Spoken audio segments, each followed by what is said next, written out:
Hello friends, welcome to the galaxy of geomatics. आज हम unit के अंदर डेटा इक्वेशन से स्टार्ट करेंगे। जैसे कि हमने प्रीवियस यूनिट में देखा था कि डेटा सोर्सेज कौन कौन से, वैसे सिमिलरली हमारे पास डेटा इक्वेशन है कि डेटा को कलेक्ट हम किस किस फॉर्मेट में और कैसे हम कलेक्ट करते हैं डेटा को, तो वो डेटा सोर्सेज से ही करते हैं हमारे पास। ठीक है, तो इसके अंदर हम फिर से सोर्सेज ऑफ डेटा को जल्दी से एक्सप्लेन करेंगे।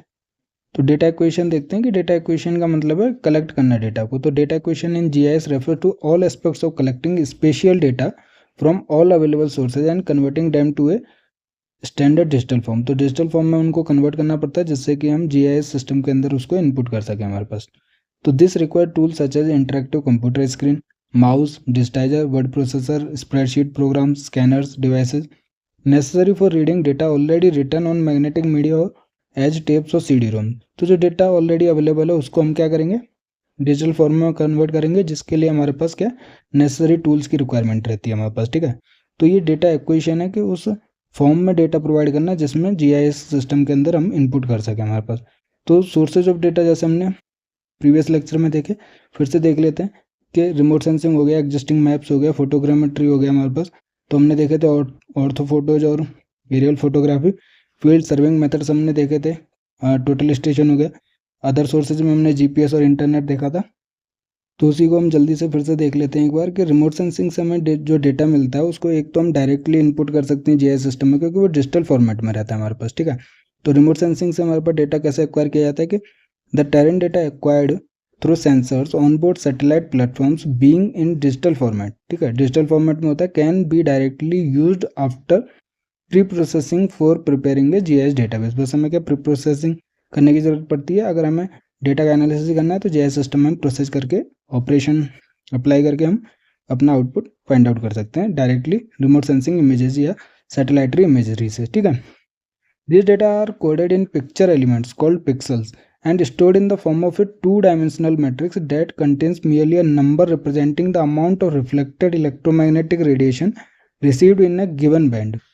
तो जैसे मैंने आपको बताया कि जो ये सैटेलाइटरी इमेज डिजिटल फॉर्मेट में होती हैं वो होती हैं रास्टर इमेज, और रास्टर इमेजेस जो होती हैं या फिर रास्टर डेटा जो स्टोर किया जाता है वो नंबर ऑफ पिक्सल्स में स्टोर किया जाता है, जो कि एक टू डायमेंशनल मैट्रिक्स है एक्स और वाई डायरेक्शन में हमारे पास। ठीक है, तो ये जो मैट्रिक्स हैं, जो ये पिक्सल्स कहलाती हैं, उसमें कुछ ना कुछ कोडेड वैल्यू रहती है। ये क्या है, जैसे कि सेंसर जो अवेलेबल है सैटेलाइट्स के ऊपर, वो रिफ्लेक्टेड एनर्जी को सेंस करता है हमारे पास, और जितनी जो इंटेंसिटी रहती है हमारे पास सेंसर तक पहुंचती है, उसके बेसिस पे हमारे पास इन पिक्सल्स का डिजिटल नंबर होता है। मतलब कि किसी की 2 वैल्यू होगी, किसी की 3 होगी, किसी की 1 होगी। तो ये जो असाइन की जाती है वैल्यू, उनको हम डिजिटल नंबर कहते हैं, जो कि इंटेंसिटी जो रिसीवर या फिर सेंसर तक पहुंच रही है उसके बेसिस पे प्रोवाइड की जाती है हमारे पास। ठीक है, तो digital images must be located properly with respect to a geodetic grid, otherwise the data they contain can not be related to their true ground position. तो जो ग्राउंड पे इंफॉर्मेशन है उसको रिलेट करने के लिए हमारे पास उसकी जो कोऑर्डिनेट की इन्फॉर्मेशन है, मतलब कि हर एक पिक्सल को टू डायमेंशनल तो रहता है, बट इनके हर एक पिक्सल की कोऑर्डिनेट वैल्यू रहती है कि ये कौन से कोऑर्डिनेट पे आता है। ठीक है, तो ये हमारे पास 0 0 हो गया, फिर हमारे पास क्या है कि 0 रो हो गई और 1 कॉलम हो गया। इस टाइप से हर एक पिक्सल का क्या कोऑर्डिनेट रहता है हमारे पास।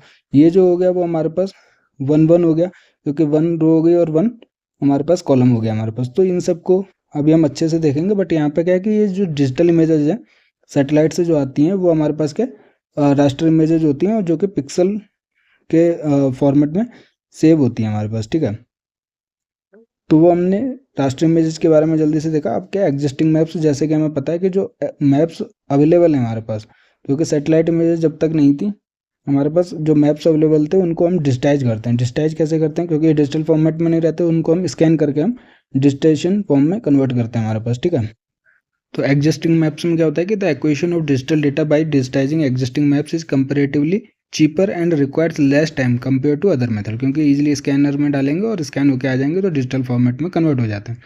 उसके बाद उन मैप्स को हम जियो रेफरेंस कर सकते हैं। तो अभी हम देखेंगे आगे कि the elevation data extracted using contours have poor accuracy as compared to spot heights. But जो डेटा अवेलेबल रहता है, जैसे टोपो शीट्स पर रहता है हमारे पास, तो उसमें कंटूर्स का डेटा अवेलेबल रहता है, बट उससे जब हम एक्सट्रैक्ट करते हैं मैप से, तो वो थोड़ा पुअर एक्यूरेसी रखता है हमारे पास। ठीक है, तो उतना एक्यूरेट नहीं रहता वो जो एल्टीट्यूड वाला डेटा, एलिवेशन डेटा जो है हमारे पास। The digitised contours can not be use for any useful GIS application other than regenerating the original contours themselves. तो उसके रेस्पेक्ट में हमें क्या ओरिजिनल कंटूर डेवलप करने पड़ते हैं। The digitised contours can not be used for any useful GIS application other than regenerating the original contour themselves. दोबारा लिख गया है हमारे पास। For the digitised contour data to be used for digital terrain modeling, it is necessary to carry out a series of post-digitized process whereby sampled points are turned into a TIN, triangulated irregular network, और a DEM, digital elevation model हमारे पास। तो जो हमारे पास contour data available रहता है उसको हमें पोस्ट प्रोसेस करना पड़ेगा। अगर हम उसको DTM के लिए यूज कर रहे हैं, डिजिटल टेरेन मॉडलिंग के लिए यूज कर रहे हैं, तो हमारे पास जो कंटूर्स का डेटा उसको पोस्ट प्रोसेस्ड करना पड़ेगा, पोस्ट डिजिटाइज प्रोसेस करना पड़ेगा। मतलब कि डिजिटाइजेशन के बाद जो डेटा अवेलेबल रहेगा उसको प्रोसेस करना पड़ेगा। उसके रेस्पेक्ट में हम क्या DEM, जैसे डिजिटल एलिवेशन मॉडल होता है उसका हमारे पास TIM के इरेगुलर नेटवर्क के बेसिस पे हम DEM क्रिएट कर सकते हैं हमारे पास, ठीक है। उसके बाद डिजिटाइजर का काम क्या है वो देख लेते हैं कि डिजिटाइजर जो होता है वो हमारे पास digitisation of paper maps is done using a spatial data capturing devices called digitiser. Digitiser और जो स्कैनर होता है वो डिजिटल फॉर्मेट में कन्वर्ट करते हैं, ठीक है। Map data conversion by scanning and vectorisation is often refer to as screen digitising और heads up digitising to distinguish it from conventional map data conversion using digitiser हमारे पास। तो स्कैनर और डिजिटाइजर में अंतर है हमारे पास। This approach of digital data conversion is capable of converting a large number of maps in a relatively short period of time, क्योंकि हमारे पास कम टाइम लगता है तो चीपर भी होता है हमारे पास, at a cost comparable to or lower than the conventional method of map digitizing, ठीक है। तो ये जो मैप डिजिटाइज करके हम डेटा को यूज करते हैं वो हमारे पास चीपर होता है हमारे पास और टाइम कम लगता है हमारे पास, ठीक है, जो कि जीआईएस डेटा को लार्ज अमाउंट में प्रोवाइड करता है। अब फोटोग्रामेट्री जैसे हमें पता है कि एरियल फोटोग्राफ्स लेते हैं, फिर हमारे पास वो जो फोटोग्राफ्स होते हैं उनको भी डिजिटल फॉर्म में सेव कर सकते हैं और जो डिजिटल फॉर्म में अवेलेबल रहता है वो डेटा को हम डायरेक्टली इनपुट कर सकते हैं जीआईएस के अंदर। तो when the area of interest is too extensive और too rugged, that photogrammetric method is employed to collect the DTM, digital terrain data, using appropriate photogrammetric instrument such as analog stereo plotter होता है, equipped with encoders, analytical plotter और using digital photogrammetry methods.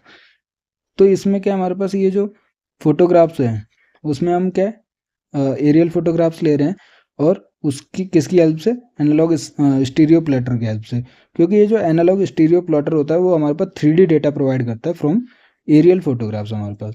तो 3D data मतलब हम elevation data भी use करके DEM और हमारे पास जैसे डिजिटल एलिवेशन मॉडल है तो उसका हम एप्लीकेशन यूज कर सकते हैं हमारे पास। तो the digitization of 3D model of the terrain found by analogue stereo plotter is done by equipping the stereo plotter with linear and rotary encoders, ठीक है।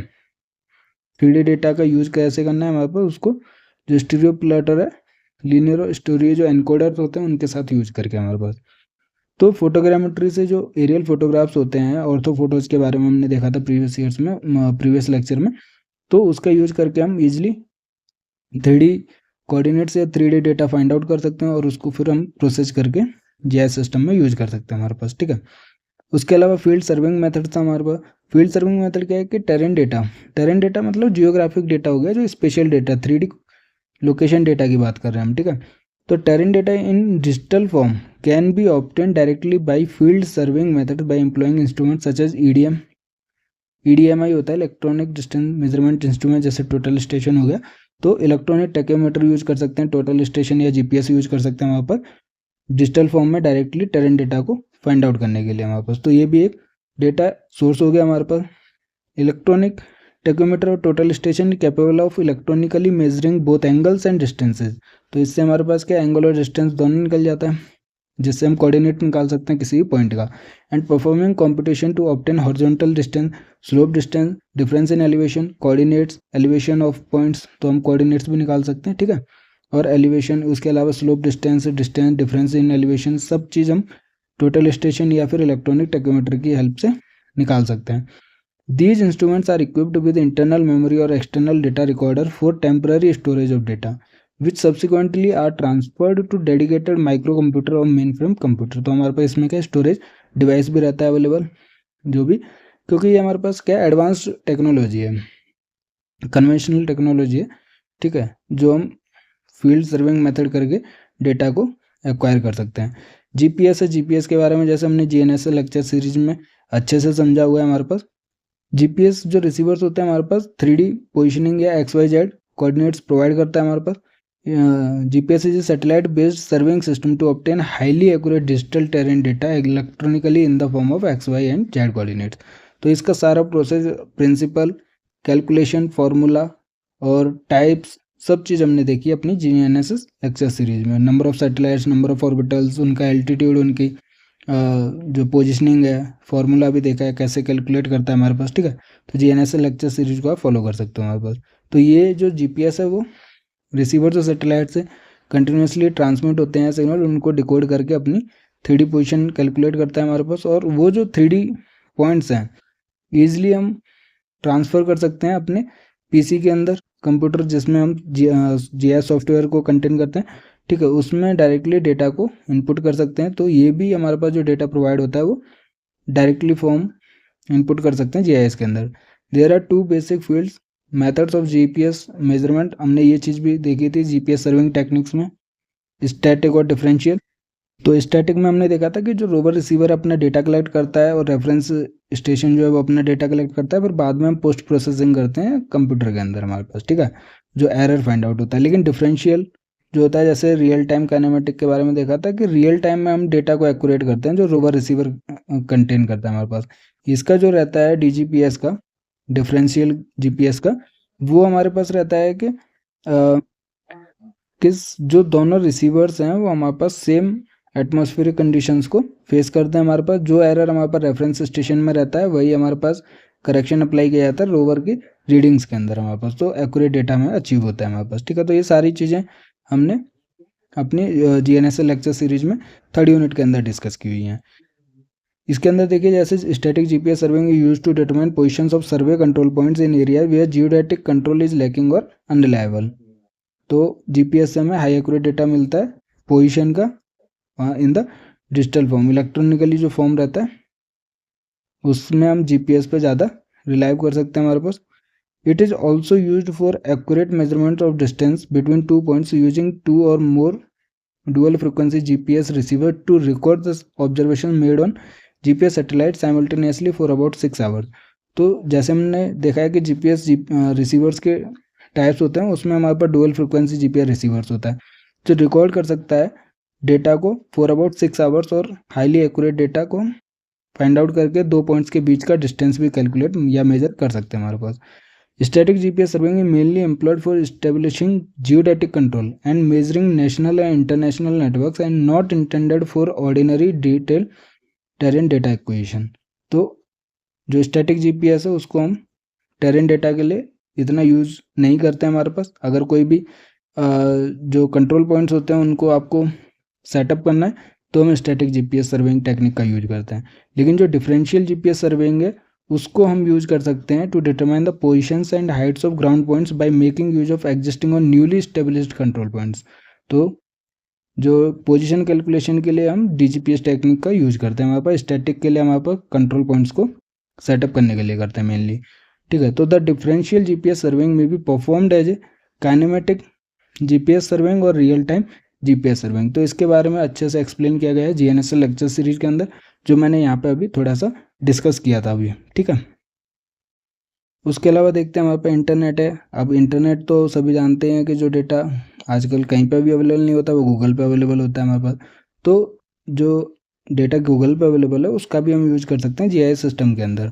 तो the internet is a vast network of digital computers, they are linked by an array of different data transmission media such as satellite and radio links and fiber optic, unshielded twisted pair, coaxial and telephone communication lines है हमारे पास, ठीक है। तो internet के बारे में connecting these media involves an array of different devices ranging from complicated routers and data switches through simple signals amplifying hubs to modems. तो ये वाईफाई की बात कर रहा है, उसमें देखा होगा आपने मॉडम्स होते हैं उसके थ्रू आपको नेटवर्क मिल रहा है, ठीक है। तो जो भी डिफरेंट रेंजेस वाला होता है, उसका यूज करके आप डेटा को कलेक्ट कर सकते हो। जैसे हमारे पास www जो भी साइट रहती है उससे आप डेटा को प्रोवाइड कर सकते हो, मतलब कि सिंपली आप गूगल से डेटा कलेक्ट कर सकते हो। जैसे एट्रीब्यूट डेटा होता है हमारे पास, तो वो आपको मिल जाएगा, जो कि आप टेबुलर फॉर्म में जीआईएस सिस्टम के अंदर उसको इनपुट करके प्रोसेस करके उसके बारे में इंफॉर्मेशन गैदर कर सकते हो हमारे पास। तो whole libraries of vector, raster and object data are being offered on the internet as well as directory information on different data sets. ठीक है, तो हर एक डेटा अवेलेबल है आपके पास इंटरनेट पे, वेक्टर डेटा भी और रास्टर डेटा भी, उसके साथ साथ ऑब्जेक्ट डेटा भी हमारे पास। At the moment speed of data transmission and internet access are the main limitations of this data resource हमारे पास। तो मेन लिमिटेशन भी है इंटरनेट की, ठीक है, इसलिए ज़्यादा यूज़ नहीं होता, बट जो सेटेलाइट इमेजरी है वो बहुत ज़्यादा यूज होती है हमारे पास। ठीक है, अब हमारे पास जीआईएस डेटा मॉडल्स हैं, वो देख लेंगे। तो जीआईएस डेटा मॉडल्स जो होते हैं वो हमारे पास दो टाइप्स के होते हैं। एक तो हमारे पास वेक्टर डेटा मॉडल होता है, दूसरा हमारे पास रास्टर डेटा मॉडल। तो जो हमारे पास डेटा स्ट्रक्चर होता है उसको हम डेटा बेस जो होता है उसके अंदर कैसे रिप्रेजेंट कर रहे हैं, उसको हम डेटा मॉडल कहते हैं। ठीक है, तो जो भी मतलब नेचुरली अवेलेबल है, फीचर्स अवेलेबल है, उसको हम रिप्रेजेंट करते हैं अपने जीआईएस के डेटा फॉर्म में, तो उसी को डेटा मॉडल कहते हैं। तो data model is basically a conceptual representation of data structures in a database where data structures comprise objects of data, relationship between data objects and rules which regulate operations on the object। तो जो भी अर्थ features होते हैं उनको हम कैसे represent कर रहे हैं, मतलब ऑब्जेक्ट्स ऑफ डेटा क्या है हमारे पास, उसका डेटा स्ट्रक्चर क्या है। जैसे पोल है तो पॉइंट से रिप्रेजेंट कर रहे हैं हमारे पास, ठीक है, वो रास्टर डेटा है तो हमारे पास एक ही सेल से रिप्रेजेंट होता है।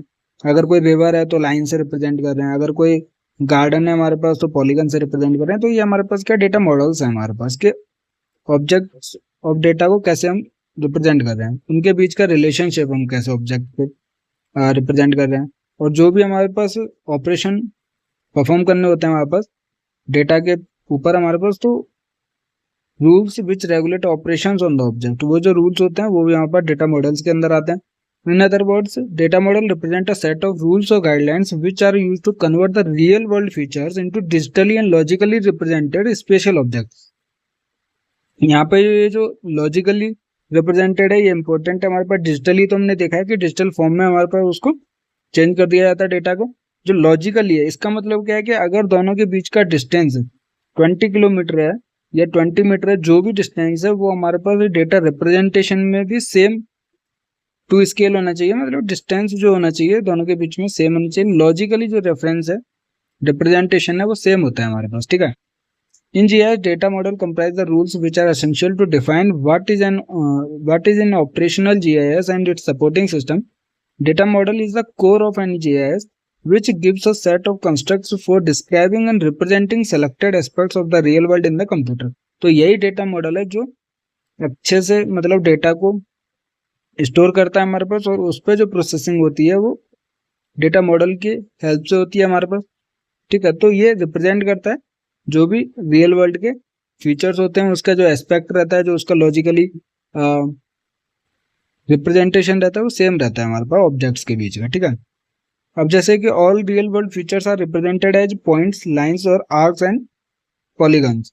तो जैसे मैंने अभी अब एग्जांपल लिया था, तो जो डेटा या फिर फीचर्स अवेलेबल हैं उनको हम तीन तरीके से रिप्रेजेंट करते हैं, या तो वो आर्क होगा, या फिर पॉलीगन्स होंगे, या फिर पॉइंट से होगा हमारे पास। ठीक है, data modelers often use multiple models during the representation of real world in the GIS environment. First is reality, which consists of real world phenomena such as natural and man-made features। तो जो भी data representation रहता है हमारे पास real world का, वो natural है, man made है, वो सारी चीजें हमारे पास कंसिडर की जाती हैं डेटा रिप्रेजेंटेशन के अंदर। Other three stages are conceptual, logical and physical models. तो ये इंपॉर्टेंट है कि जो भी हम डेटा मॉडल कंसिस्ट करते हैं उसके अंदर एक तो कॉन्सेप्ट उसका सेम रहता है, लॉजिकली रिप्रेजेंटेशन सेम रहता है, और फिजिकल मॉडल्स हमारे पास। तो कॉन्सेप्चुअल मॉडल क्या है कि is the process of developing a graphical representation from the real world. तो अगर ग्राफिकल रिप्रेजेंटेशन सेम है हमारे पास, कंसिडर की गई है, तो वो की जाती है एक्चुअली। ग्राफिकल रिप्रेजेंटेशन जो है वो हमारे पास कंसिडर किया जाता है जो रियल वर्ल्ड में है, और जो हमारे पास जीआईएस के डेटा मॉडल में वो सेम होता है, तो कॉन्सेप्चुअल मॉडल को हमारे पास कंसिडर किया जाता है। It determines the aspects of the real world to include and exclude from the model and the level of detail to model each aspect. तो जो भी हम डिटेल ले रहे हैं, जो भी हम डेटा को रिप्रेजेंट कर रहे हैं अपने डेटा मॉडल के अंदर, उसके सारी इंफॉर्मेशन जो कंसिडर करनी है वो सभी इंक्लूड होती है हमारे पास। It is human oriented and partially structured. Human oriented है क्योंकि हमारे पास चॉइस मिलती है इंक्लूड और एक्सक्लूड करने के लिए हमारे पास, ठीक है। लॉजिकल मॉडल क्या है हमारे पास कि is the representation of reality in the form of diagrams and list. तो जो लॉजिकल है हमारे पास डेटा रिप्रेजेंटेशन और रियल वर्ल्ड में लॉजिक सेम होना चाहिए हमारे पास। तो ये किसके फॉर्म में रिप्रेजेंट किया जाता है, डायग्राम और लिस्ट के बीच में, ठीक है। लिस्ट मतलब tabular data. It has an implementation oriented approach. ये इम्प्लीमेंटेशन ओरिएंटेड अप्रोच है हमारे पास, ठीक है, इम्प्लीमेंट किया जाता है। फिजिकल मॉडल जो तीसरा स्टेज है कि presents the actual implementation in a GIS environment and comprises tables which are stored as database. Physical model has specific implementation approach. तो जो फिजिकल मॉडल है हमारे पास एक्चुअल इम्प्लीमेंटेशन जो होता है GIS सिस्टम के अंदर उसको रिप्रेजेंट करता है हमारे पास। जैसे टेबल्स हैं वो हमारे पास स्टोर की जाती है, मतलब जो भी रिलेशनशिप है बिटवीन द फीचर्स उनको लिंक किया जाता है, उनको कनेक्ट किया जाता है हमारे पास, तो एक्चुअल इम्प्लीमेंट किया जाता है। तो फिजिकल मॉडल जो है वो स्पेसिफिक इम्प्लीमेंटेशन अप्रोच रखती है हमारे पास। तो तीन हो गए हमारे पास। एक हो गया कॉन्सेप्चुअल जो कि हमारे पास क्या है, हमारे पास के जो ग्राफिकल रिप्रेजेंटेशन है हमारे पास, ठीक है। दूसरा जो है हमारे पास वो है लॉजिकल मॉडल जो लॉजिक को रिप्रेजेंट करता है डायग्राम और लिस्ट की हेल्प से हमारे पास। और तीसरा जो है इंपॉर्टेंट है वो है फिजिकल मॉडल जो कि हमारे पास क्या है कि एक्चुअल इम्प्लीमेंटेशन को रिप्रेजेंट करता है कि उनके बीच का जो रिलेशनशिप है, मतलब कि क्या हमारे पास इंटरलिंकिंग है बिटवीन द फीचर्स, वो रिप्रेजेंट करता है हमारे पास, ठीक है। तो ये तीन चीज़ें हमारे पास याद रखनी है। उसके साथ साथ ये जो कॉन्सेप्चुअल मॉडल है वो ह्यूमन ओरिएंटेड है, लॉजिकल जो है वो हमारे पास इम्प्लीमेंटेशन ओरिएंटेड अप्रोच है, और ये जो फिजिकल मॉडल है वो हमारे पास स्पेसिफिक इम्प्लीमेंटेशन अप्रोच है, ठीक है। तो ये याद रखना आपको इंपॉर्टेंट है। अब जैसे ये हमारे पास रिप्रेजेंटेशन दो है, एक तो ऑब्जेक्ट बेस्ड हो सकता है हमारे पास और दूसरा हमारे पास क्या है फील्ड बेस्ड मॉडल हो सकता है हमारे पास, ठीक है। तो रियल वर्ल्ड है, एक पॉन्ड ले रखा है, रिवर्स ले रखी है और हमारे पास फॉरेस्ट एरिया ले रखा है कोई, ठीक है। या फिर हमारे पास ट्रीज को रिप्रेजेंट करना है तो पॉइंट से रिप्रेजेंट करेंगे हमारे पास।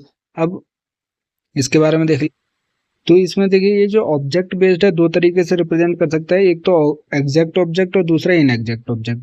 इसका मतलब क्या, देखिए हमारे पास यहाँ क्लियरली विजिबल है कि ये जो रिवर्स है वो क्लियरली हम रिप्रेजेंट कर सकते हैं, इनकी क्या बाउंड्री है, तो ये जो पॉन्ड है उसकी भी एक बाउंड्री है, तो ये एग्जैक्ट ऑब्जेक्ट हो गया। बट जब हम फॉरेस्ट की बात करते हैं तो यहाँ पे हमारे पास कोई बाउंड्री नहीं मिलेगी आपको, ठीक है। तो इनएग्जैक्ट बाउंड्री रहेगी, हमारे पास कोई बाउंड्री नहीं रहती, तो जो एरिया रहता है उसको ईजिली अपने हिसाब से इनएक्यूरेट बाउंड्री के साथ रिप्रेजेंट किया जाता है, तो वो इनएग्जैक्ट ऑब्जेक्ट में होता है। ये किसमें, ऑब्जेक्ट के बेसिस पे, कि रिवर है मतलब पॉलीगन है या फिर लाइन है, यहाँ पे जो पॉलीगन फॉरेस्ट एरिया को रिप्रेजेंट किया गया है वो इनएग्जैक्ट ऑब्जेक्ट हो गया हमारे पास, ठीक है, जिसकी बाउंड्री स्पेसिफिक नहीं है। वैसे ही फील्ड बेस्ड मॉडल के क्या है, रेगुलर हो सकता है, इरेगुलर हो सकता है। रेगुलर में देखेंगे कि हमारे पास जो सेल्स हैं वो यूनिफॉर्मली स्पेस्ड हैं, लेकिन इरेगुलर टेसलेशन में जैसे ट्रायंगुलर इरेगुलेटेड नेटवर्क में अंदर रहता है टिन के अंदर, वैसे ही हमारे पास इरेगुलर टेसलेशन में क्या है कि पॉइंट्स को कनेक्ट करके एरिया को रिप्रेजेंट किया जाता है हमारे पास, या फिर फील्ड के बेसिस पे रिप्रेजेंटेशन है। फिर लास्ट में हमारे पास दो ही मॉडल होंगे, एक तो वेक्टर रिप्रेजेंटेशन रहेगा और रास्टर मॉडल होगा हमारे पास, ठीक है। इसके बारे में अच्छे से समझ लेते हैं कि हमने तीन कॉन्सेप्ट देखे थे, तीन स्टेजेस देखी थी। सबसे पहले कॉन्सेप्चुअल मॉडल, फिर लॉजिकल मॉडल और फिर फिजिकल मॉडल हमारे पास। तो जो भी रियलिटी होती है हमारे पास, रियल वर्ल्ड फीचर्स होते हैं, उसको लास्ट में वेक्टर डेटा जो मॉडल्स होते हैं या फिर रास्टर डेटा मॉडल्स के लिए पहुंचने के लिए हमारे पास तीन स्टेज से पास थ्रू किया जाता है। पहले हमारे पास कॉन्सेप्चुअल मॉडल, फिर लॉजिकल, फिर फिजिकल मॉडल है वहाँ पर। तो ये हमें पता है कि कॉन्सेप्चुअल जो है वो ह्यूमन ओरिएंटेड है, और ये लास्ट में जो है वो हमारे पास इम्प्लीमेंटेशन, स्पेशल इम्प्लीमेंटेशन ओरिएंटेड होता है हमारे पास, ठीक है। तो मॉडल्स क्या है कि models are the abstract representation of the real world in various forms like pictorial, graphical, sculpture.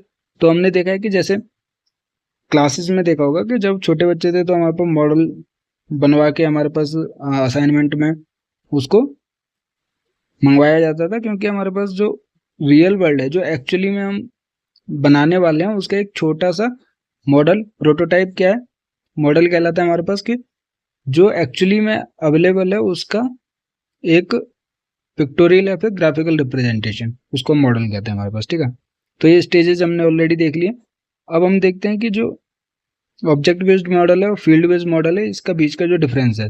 तो सबसे पहले देखते हैं कि जो जियो स्पेशियल डेटा होता है वो क्या होता है हमारे पास, उसकी लोकेशन इन्फॉर्मेशन होती है। तो geospatial data is numerical representation which analyses and describes real world features in GIS. So the nature of geospatial database is a dynamic rather than static and allows a range of functions such as organizing, storing, processing, analyzing and visualizing spatial data. तो जो GIS के functions हैं, जैसे organise कर सकते हैं हम इस जियोस्पेशियल डेटा को, स्टोर कर सकते हैं, प्रोसेस कर सकते हैं, एनालाइज कर सकते हैं, मतलब स्टैटिक नहीं है ये हमारे पास, जिस पे हम ऑपरेशन अप्लाई कर सकते हैं हमारे पास, ठीक है। तो geospatial data depicts the world into two basic model such as object based model and field based model. तो इन दोनों मॉडल्स के बारे में देखते हैं कि जियोस्पेशियल डेटाबेस है लास्ट में, बट एक वेक्टर मॉडल, एक रास्टर मॉडल। उससे पहले क्या, रियल वर्ल्ड को हम दो तरीके से रिप्रेजेंट कर सकते हैं, एक ऑब्जेक्ट बेस्ड होता है हमारे पास, दूसरा फील्ड बेस्ड मॉडल होता है, ठीक है। तो ऑब्जेक्ट बेस्ड मीन जो एक्चुअली फीचर्स है उसके बेसिस पे, जिसकी एग्जैक्ट बाउंड्री हमारे पास, और एक हमारे पास इनएग्जैक्ट बाउंड्री वाला होता है। और जो फील्ड बेस्ड मॉडल होता है वो एक रेगुलर ट्रेसलेशन होता है, एक रेगुलर टेसलेशन होता है हमारे पास, ठीक है। फिर लास्ट में जो है देखिए यहाँ पे वेक्टर जो मॉडल है उसको हम कन्वर्ट कर सकते हैं इजीली रास्टर मॉडल के अंदर, ठीक है। और ये जो रियल वर्ल्ड फीचर्स को रिप्रेजेंट किया गया है, इसमें हमारे पास इंटरपोलेशन, इंटरप्रिटेशन, ये जो क्या है ऑपरेशंस को अप्लाई करके हमारे पास डेटा को कन्वर्ट करते हैं, हमारे पास जो रियल वर्ल्ड का है उसको डेटा मॉडल्स के अंदर कन्वर्ट करते हैं हमारे पास। तो ये दोनों देख लेते हैं, एक है हमारे पास ऑब्जेक्ट बेस्ड, दूसरा हमारे पास क्या फील्ड बेस्ड मॉडल है हमारे पास। तो ऑब्जेक्ट बेस्ड मॉडल क्या है कि the object is a spatial feature and has some characteristics like spatial boundary, application relevant and feature description, attributes जो डेटा होता है हमारे पास। तो स्पेशल बाउंड्री अवेलेबल रहती है ऑब्जेक्ट बेस्ड मॉडल के अंदर हमारे पास। तो special objects represent discrete features, ये इंपॉर्टेंस है हमारे पास। तो डिस्क्रीट फीचर्स को रिप्रेजेंट करता है हमारे पास कि कौन सा ट्री है, तो एग्जैक्ट बाउंड्री की बेसिस से जो स्पेशल बाउंड्री होती है उसकी वजह से डिस्क्रीट फीचर्स को ये रिप्रेजेंट करता है हमारे पास विद वेल डिफाइंड और identifiable boundary. For example buildings कौन सा है, parks, forest, lands, geomorphological boundaries, soil types etcetera. और ये जो ऑब्जेक्ट बेस्ड मॉडल है हमारे पास, उसके लिए डेटा जो है वो ऑब्टेन किया जा सकता है फील्ड सर्विंग मेथड से, जैसे chain tape, theodolite, total station, GPS, laboratory method जैसे एरियल फोटोग्रामेट्री हो गया, इंटरप्रिटेशन, ठीक है, रिमोट सेंसिंग इमेजेस का एनालिसिस करके, ऑन स्क्रीन डिजिटाइजेशन करके, इसके बेसिस पे हम एग्जैक्ट स्पेशल बाउंड्री के साथ डिस्क्रीट फीचर को रिप्रेजेंट कर सकते हैं, जो कि हमारे पास ऑब्जेक्ट बेस्ड मॉडल हो जाता है। Depending on the nature of spatial objects we may represent them as geographical elements of points, lines and polygons. तो ग्राफिकल एलिमेंट जैसे पॉइंट हो गया, लाइन हो गया, पॉलीगन के फॉर्म में रिप्रेजेंट कर सकते हैं स्पेशल ऑब्जेक्ट्स को, ठीक है। अगर पोल है तो पॉइंट से रिप्रेजेंट कर देंगे, रिवर है तो लाइन से, अगर कोई फॉरेस्ट एरिया, पॉन्ड है या फिर कोई पार्क है तो पॉलीगन से रिप्रेजेंट कर सकते हैं। तो वो ऑब्जेक्ट बेस्ड मॉडल हो जाता है। फील्ड बेस्ड मॉडल की कोई एग्जैक्ट बाउंड्री नहीं होती है हमारे पास। Field based model is the spatial phenomenon और real world feature that vary continuously over space with no specific boundary. ये इंपॉर्टेंट लाइन है हमारे पास कि कोई स्पेसिफिक बाउंड्री नहीं होती हमारे पास, कंटिन्यूसली वेरी करता है हमारे पास। Data for spatial phenomena may be organised as fields which are obtained by direct और indirect sources. Sources of direct data is from aerial photos. तो जो डायरेक्ट और इनडायरेक्ट सोर्सेज हैं, जैसे एरियल फोटो जो है वो डायरेक्ट सोर्स ऑफ डेटा है, रिमोट सेंसिंग इमेजरी हो गया, scanning of hard copy maps हो गया, फील्ड इन्वेस्टिगेशन हो गया made at selected sample location, ठीक है। तो ये जो डेटा है वो डायरेक्ट सोर्स ऑफ डेटा है for the field based model, ठीक है। वी कैन ऑब्टेन और generate the data by using mathematical function, जैसे इंटरपोलेशन कर दिया हमने, सैम्पलिंग और रिक्लासिफिकेशन से भी हम डेटा कलेक्ट कर सकते हैं। तो ये जो डेटा सोर्सेज हैं वो हमारे पास क्या है, इनडायरेक्ट डेटा सोर्स है हमारे पास। जैसे हमने डिजिटल एलिवेशन मॉडल की बात की, जो कि जनरेट किया जा सकता है from the contour data, topography data such as spot height, जो कि एलिवेशन डेटा को कंसिस्ट करता है हमारे पास। Contours data are usually obtained by indirect measurements. तो डिजिटल एलिवेशन मॉडल हो गया हमारे पास एग्जांपल में, जो कि इनडायरेक्ट सोर्स ऑफ डेटा है, जिसके अंदर हम इंटरपोलेशन और रिक्लासिफिकेशन की हेल्प से जो कंटूर डेटा है उससे एलिवेशन मॉडल हम क्रिएट कर सकते हैं, और वो क्या हो जाता है हमारे पास, फील्ड बेस्ड मॉडल हो जाता है हमारे पास, ठीक है। तो DEM क्या है कि digital elevation model consist of N array of uniformly spaced elevation data, क्योंकि कंटूर डेटा क्या है हमारे पास, एलिवेशन डेटा है, तो उसका जो हम जनरेट करते हैं डिजिटल एलिवेशन मॉडल जनरेट करते हैं। तो ADEM is point based but it can be easily converted to raster data by placing each elevation point at the center of a cell. तो जो डिजिटल एलिवेशन मॉडल है उसको हम easily convert कर सकते हैं रास्टर डेटा के अंदर हमारे पास, ठीक है। तो ये जो स्पेशल डेटाबेस है वो हमारे पास दो तरीके से हम मॉडल से रिप्रेजेंट कर सकते हैं, एक तो ऑब्जेक्ट बेस्ड हो सकता है हमारे पास या फिर फील्ड बेस्ड मॉडल होता है हमारे पास, ठीक है। तो ऑब्जेक्ट बेस्ड डेटाबेस के अंदर क्या होता है कि the spatial units are discrete objects which can be obtained from field based data by means of object recognition and mathematical interpolation. तो ऑब्जेक्ट बेस्ड डेटाबेस के अंदर क्या है हमारे पास, जो बाउंड्री होती है वो स्पेसिफिक होती है हमारे पास, तो फीचर्स को हम आइडेंटिफाई कर सकते हैं हमारे पास, रिकॉग्नाइज कर सकते हैं हमारे पास, ठीक है।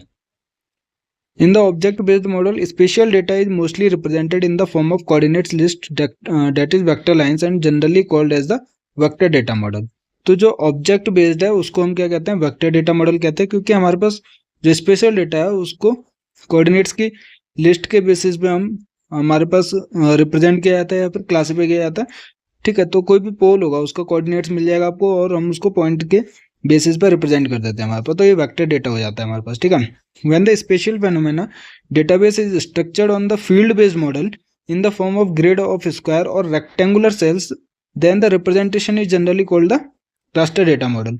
तो field based मॉडल जो है वो raster data मॉडल है और जो हमारे पास ऑब्जेक्ट बेस्ड मॉडल है वो वेक्टर डेटा मॉडल है हमारे पास। तो वेक्टर डेटा मॉडल के हमारे पास कोऑर्डिनेट के बेसिस पे, पॉइंट, लाइन और पॉलीगन के बेसिस पे हमारे पास रिप्रेजेंट किए जाते हैं ऑब्जेक्ट्स को, ठीक है। और फील्ड बेस्ड मॉडल के अंदर हमारे पास जो डेटा है हमारे पास, जो ऑब्जेक्ट्स हैं उसको हम ग्रिड ऑफ सेल्स, रेक्टेंगुलर और स्क्वायर सेल्स के बेसिस पे रिप्रेजेंट करते हैं हमारे पास, ठीक है। तो ये जो फील्ड बेस्ड मॉडल है उसको हम रास्टर डेटा मॉडल भी कहते हैं हमारे पास, ठीक है। Geospatial database possesses two distinct components such as locations and attributes. तो कोई भी फीचर होगा या ऑब्जेक्ट होगा उसके दो इन्फॉर्मेशन रिक्वायरमेंट रहती है, एक तो उसकी लोकेशन इन्फॉर्मेशन और उसके करेक्टरिस्टिक की इन्फॉर्मेशन जिसको हम एट्रीब्यूट इन्फॉर्मेशन कहते हैं। तो geographical features in the real world are very difficult to capture and may requires large scale database, क्योंकि जियोग्राफिकल फीचर जो है वो बहुत सारे नंबर ऑफ ऑब्जेक्ट्स हैं हमारे पास, तो उसको रिक्वायर या कैप्चर करने के लिए हमारे पास लार्ज स्केल डेटाबेस की जरूरत पड़ती है हमारे पास। GIS can organise reality through the data models, each model tends to fit certain types of data and applications better than others. All spatial data models fall into two basic categories, raster and vector. तो अभी हम raster and vector data के बारे में पढ़ेंगे next lecture में। But इस data models में हमें पता चला है कि जो ऑब्जेक्ट बेस्ड है, जिसके फीचर्स को हम क्लियरली रिकॉग्नाइज कर सकते हैं हमारे पास, ठीक है, वो हमारे पास क्या है, object based vector data model होता है। और जो एरे ऑफ सेल्स या फिर ग्रिड ऑफ सेल्स के बेसिस पे डिफाइन किया जाता है, जो कंटिन्यूसली वेरी करता है, फील्ड बेस्ड मॉडल, वो हमारे पास क्या है, रास्टर डेटा मॉडल है हमारे पास, ठीक है। तो नेक्स्ट लेक्चर में हम क्या पढ़ेंगे, रास्टर और वेक्टर डेटा के बारे में पढ़ेंगे, ठीक है। तो आज की वीडियो पसंद आई तो लाइक कीजिए, चैनल को सब्सक्राइब कीजिए और अपने दोस्तों के साथ शेयर कीजिए। कोई भी डाउट हो तो आप हमें कमेंट कर सकते हैं और साथ में आप हमें टेलीग्राम और व्हाट्सएप चैनल पर फॉलो कर सकते हैं। अपनी गेट ज्योमेट्रिक्स की तैयारी ज्योमेट्रिक्स गैलेक्सी के साथ करते रहिए। Thank you.